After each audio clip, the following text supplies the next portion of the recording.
So I think so. Let me start kind of saying that how this entire collaborative started, and the work of the collaborative is is not something that has happened overnight. I think so. We started working not on the collaborative, but a piece of work from 2017, which got launched by Niti Aayog in 2019, known as Health System for New Age India Building Blocks. And during that entire process, what was clearly demonstrated was that there are a group of researchers in our country who do fantastic research, but when the process of policy making happens, there is a lack of a platform where the researchers can come together and share or be part of the policy making process. And second thing which was demonstrated is that we have got a fantastic group of senior colleagues who are doing fantastic research, but we need a group of other kind of mid-career professionals and junior colleagues to also become equally engaged in doing good quality research and be part of the policy dialogue, and their capacity needs to be built. And that's how this whole idea of India health system collaborative emerged. And we are very thankful. I would like to place on record, we are very thankful to Bill and Melinda Gates Foundation to kind of believe in that idea uh, and support us in building this collaborative. And that's when we initially started in a very inorganic fashion, and inorganic fashion because there were a group of people who worked in we call it theme papers, the health system building block piece, we call it theme papers. We had this group of like-minded researchers already there, and so we initially started this work started last year, and we first phase we started working with the researchers that we knew, and that's how we brought this 12, 14 researchers, and we started the first phase of India Health System. It was not called at India Health System Research Collaborative at that time, though. We started just working together and see that how two research partners can work together. And over a period of time, the entire group, which constituted around 12 members, entire group kind of believed that we need to get more and more researchers to be part of the process for strengthening India's health system through collaborative research, and that's what they agreed on the vision. And another point all the colleagues agreed was to create an interdisciplinary platform for collaborative research. And this group of research also agreed that we need to enhance the base of health system researcher, and not just kind of, and if I may use health policy terminology of elitism, not being elitism, but with more pluralistic in nature and being more inclusive in promoting collaborative research, in generating evidence, in strengthening technical capacity, and promote evidence policy making through engagement among various stakeholders. And the group collectively kind of agreed to it. Professor Murli is already here, so I would request Professor Murli to kind of take ahead from here. Professor Murli, and if there are any questions on research collaborative evolution, I'll be more than happy to answer in kind of Q&A answer. Professor Murli. Murli sir, can you hear us?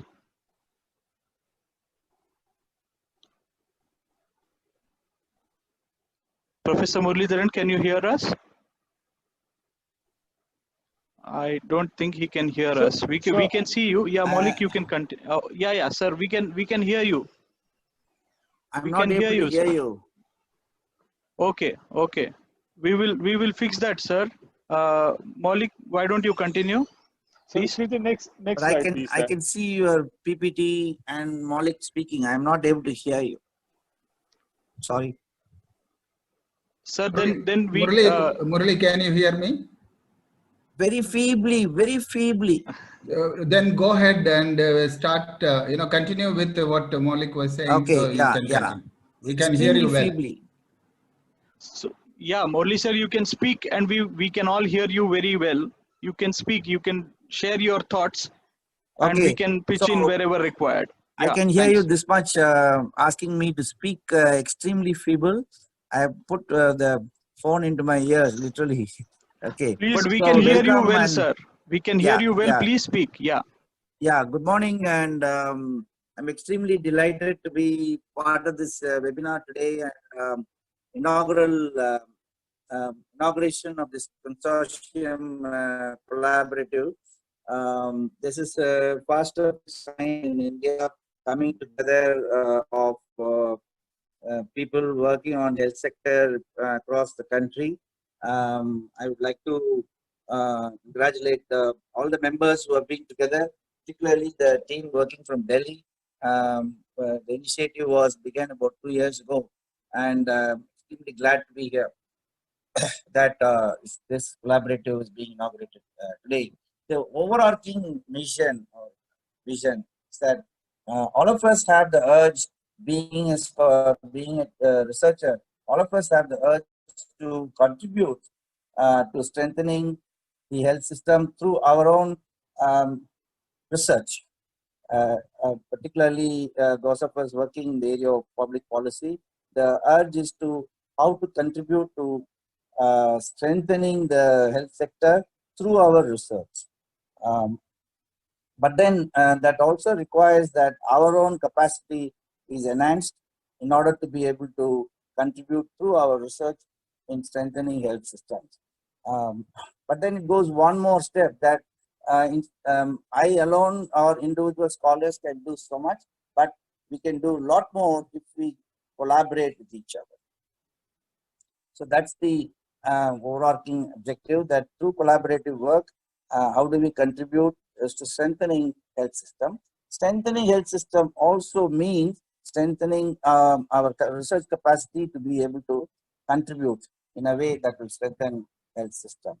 So this requires bringing together people with different disciplinary background, but all of them interested in health sector.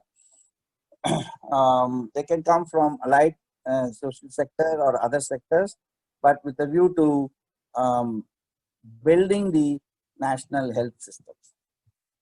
Okay, so there are specific initiatives, therefore, which are listed there as objectives. You have the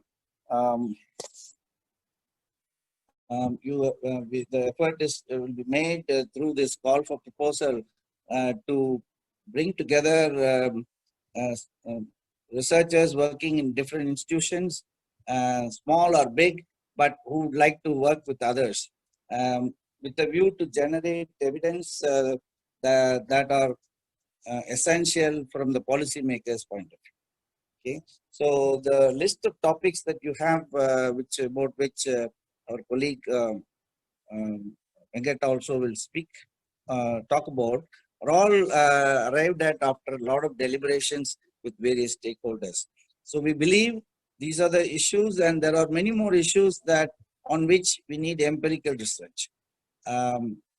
Such empirical information, insights are required in order to devise effective, robust, efficient policies that will address the issues that we want to address, eventually contributing to strengthening health system. So we have therefore a kind of organizational structure to meet the to realize the vision, mission, and fulfill the objectives. The next slide will show you the organizational structure. Next slide, please.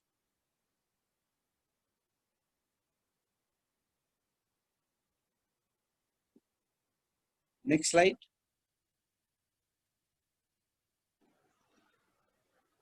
It is coming up, sir. There is a technical lag.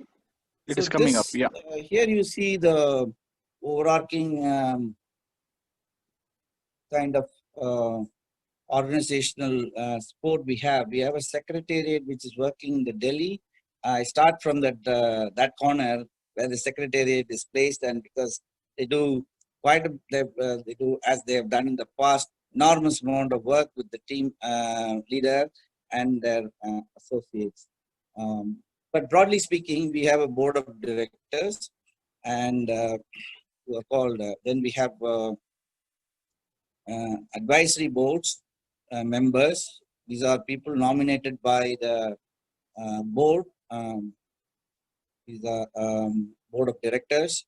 They could be from government, officials from the Ministry of Health and Family Welfare, Niti Aayog, or National Health Authority. The senior experts from academia and development partners, and others such as CII and FICCI as well. Then we have members who are all potential collaborators. Many of you have assembled here from various institutions. It could be individuals as well. Then we have non-members who are basically the secretariat I talked about. So this is broadly the organizational structure, and the website that you have already visited has given you some idea about how the collaboration is being planned, how it would be rolled out for a period of time, on which I think later on Venkat and others also will speak about. Thank you for this opportunity, and I hope we'll all work together in building this consortium towards towards engaging with the government in a more meaningful and effective manner that will in turn help us build our research capacity. Thank you very much. Thank you, Professor Muralidharan. I will now call Professor Venkatraman to talk about the value proposition of IHSE. Thank you, Tushar. Good morning to all of you, and it's a privilege and a pleasure to meet you virtually. Although we perhaps will have some time to interact personally with one another soon. Hope that our country comes out of this particular pandemic and we are able to physically meet with one another. I know that a large number of you are impatiently waiting for the RFP clarification. So, but this particular introductory part is inevitable for a simple reason that you need to know who we are and what we do and how this entire stage has come about where you are looking for a grant. My first compliments is to Access Health International. For 2 years, they have been able to bring together a set of people, although this could have been a broad-based one, which we felt long back, but logistical purposes or for matters of certain broader thinking, certain group of at least about 20 people were brought together, and we had been brainstorming over the past several months, and we have come to this stage where we are officially launching it to the entire community of health system researchers, health service researchers, and those who have some interest in the health system as such. So I am extremely delighted that we have a large number of people who are interested and who want to get involved in this collaborative. We have kept this name as collaborative. We didn't want to name it any other way. The value proposition that we propose here from this collaborative is very simple. You can look at the PowerPoint and you can make out what we are talking about. It is self-evident. But essentially, the entire focus is about how do we build a more robust health system. And in order to do that, in order to respond to the growing need for better quality, more equitable, easily accessible health service, what is the pieces of evidence that are missing, and can we collectively come together and help any policy maker in bridging those kind of evidence gaps? And that exactly is the core of this collaborative. One of the first, although it's spanned out here, the first core value is collaboration, networking, interaction, and a sense of or a spirit of cooperation. That's number one.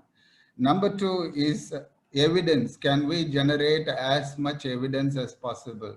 it's possible that some of us are generating certain very novel, very out-of-box thinking kind of evidence in perhaps Coimbatore or in Siliguri or in Gorakhpur or in Mahesana, etc. But it may not be noticed very well across the policymaker group. So here is an opportunity for all of you to really come together, make your presence felt, so that somewhere in the entire policy making chain, your own evidence gets reflected. So that's number two in terms of evidence generation. Number three is some of us are privileged and not all of us are in a position to involve ourselves into policy making process. The privilege does not come about by just being in the geographical vicinity of policymakers, but perhaps a certain kind of visibility that was relevant for the policymakers. So how do we make ourselves relevant to the policy making perspective? And that is what our focus is also. The fourth value proposition is knowledge sharing, which is already mentioned here as repository, information repository. The fifth value proposition is building capacity and bringing together a group of interested researchers who could then, virtually or otherwise meet with one another. I don't know anyone who would work, who is perhaps working in Shillong, and I might use this platform to really reach out to those people there. So that's a kind of a purpose for which this particular collaborative is envisioned. Can we go to the next slide, please?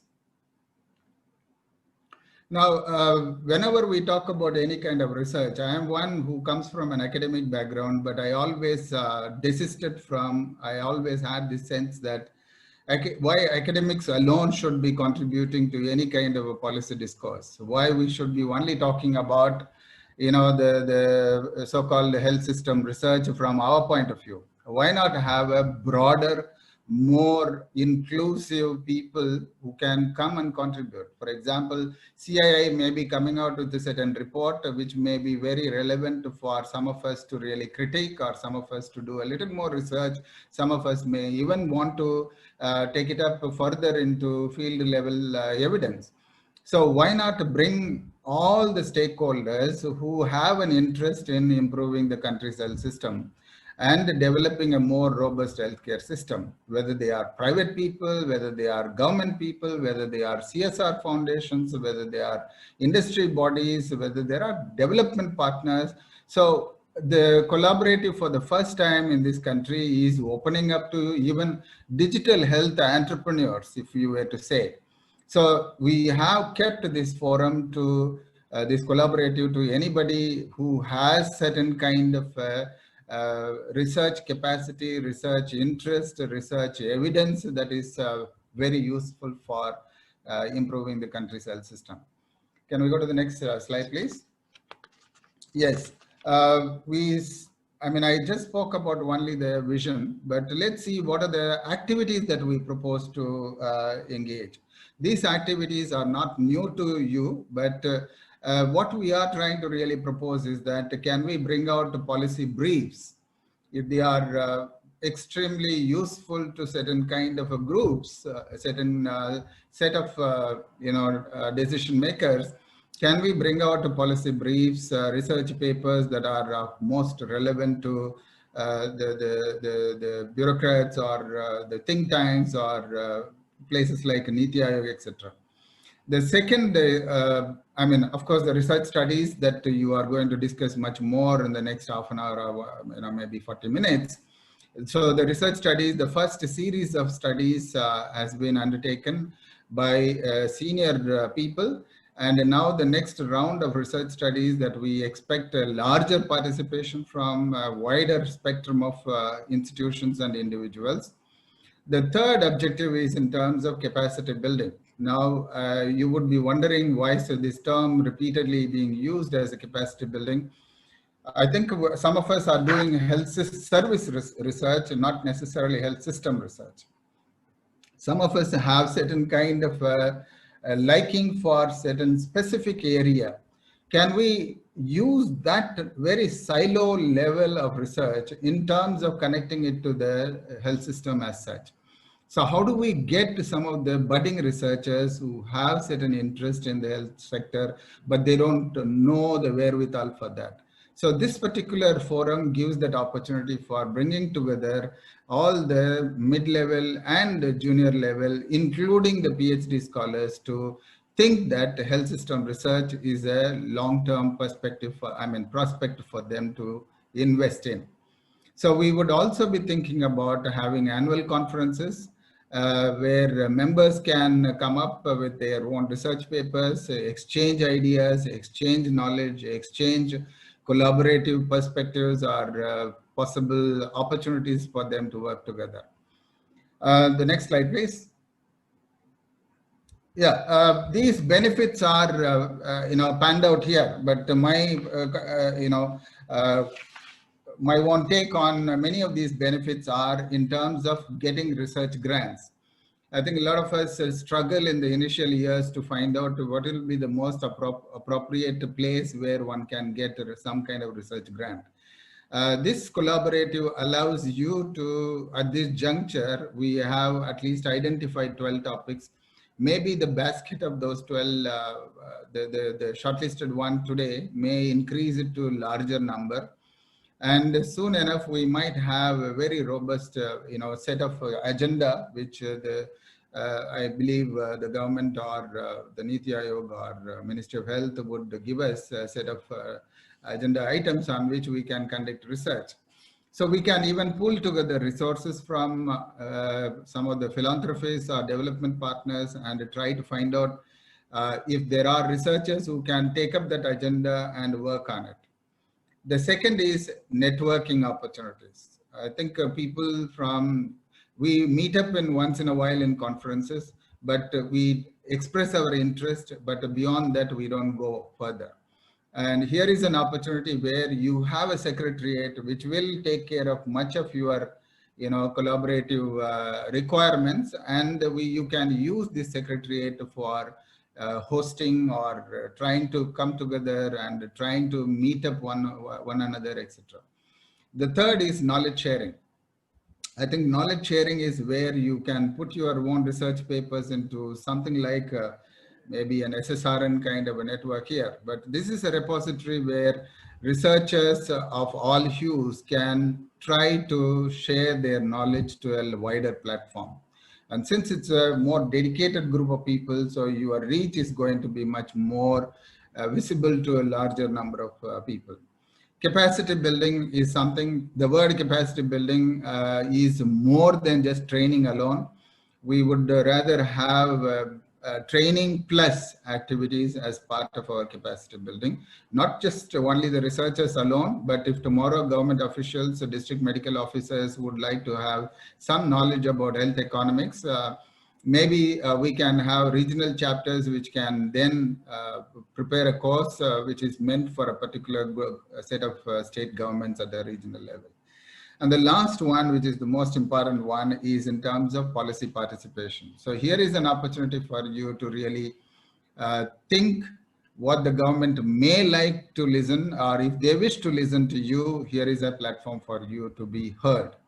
And therefore, I would urge each one of you to visit the website of Health Systems Collaborative and look for opportunities where you can become a member and you can contribute more and more in the coming years. Thank you so much once again. I perhaps will come back, me and Professor Murali, to clarify some of the thoughts that you might have, some of the questions you might have. Back to Tushar and Molly.